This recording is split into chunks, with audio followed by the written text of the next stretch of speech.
Hello అండి, నేను సడన్గా వీడియో పెట్టడానికి ఒక కారణం ఉంది. మీకు ఒక అమ్మాయి గురించి చెప్పాలి. అసలు నా జీవితంలో అమ్మాయిని టాపిక్ వస్తుందని నేను ఎప్పుడు అనుకోవాలా. చిన్నప్పటి నుంచి మా ఫ్రెండ్స్ అందరూ వాళ్ళ గర్ల్ ఫ్రెండ్స్ వేసుకొని తిరుగుతుంటే నేను ఇంట్లో అమ్మ కొత్తిమీర కరివేపాకు తెచ్చుకుంటూ తిరిగేవాడిని. మా ఫ్రెండ్స్ని చూస్తే అసూయ, అమ్మాయిలతో మాడాలంటే భయం. అర్థమైపోయింది మన జీవితంలో లవ్వు గివ్వు సెట్ కావాలి. సిన్సియర్గా వెళ్ళి మా అమ్మ నాన్న అడిగా నాకు పెళ్లి చేయండి అని. మొదట కంగారు పడ్డారు, కానీ తర్వాత నా కరువు అర్థం చేసుకొని ఒక మంచి సంబంధం చూశారు. ఇంకేముంది, పెళ్లి సెట్, మండపం సెట్, రాబందులు అదే చుట్టాలు వచ్చారు. పండక్క తయారు చేసిన గంగిరెద్దులో పెళ్లి కూడా కొంచెం కూర్చోబెట్టారు. చిన్నప్పటి నుంచి సినిమాలో చూపించినట్టు ఓ అద్భుతంగా పెళ్ళి, ఆ తర్వాత అదే చేసుకుంటారు కదా అది గట్టిగా ఫిక్స్ అయిపోయింది. మండపం తీసుకెళ్ళారు, పీటల మీద కూర్చోబెట్టారు.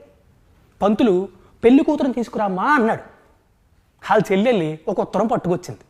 అది చిచి నా నోటితో నేను చెప్పలేను, మీకు అర్థమే ఉంటుంది కదా. మొగుడు పోయి మొండేడుస్తుంటే రంకు మూడిసి రాయిసిరినట్టు ఈ చుట్టాలందరూ వచ్చి ఎదవ శార్కాశములు ఎటకారంలో సచ్చిన పోని ఇంకెంతసేపు చంపుతారండి. చేస్తా ఎదవలు వాళ్ళని కాదు దాన్ని అనాలి. ఒసే నువ్వు ఎక్కడున్నా పట్టుకుంటా, నీ అంతు చూస్తా, రేపే నీ ఫోటో ఆన్లైన్లో పెడతా. మీరందరూ కూడా కనబడితే దయచేసి నాకు చెప్పండి please. Thank you very much.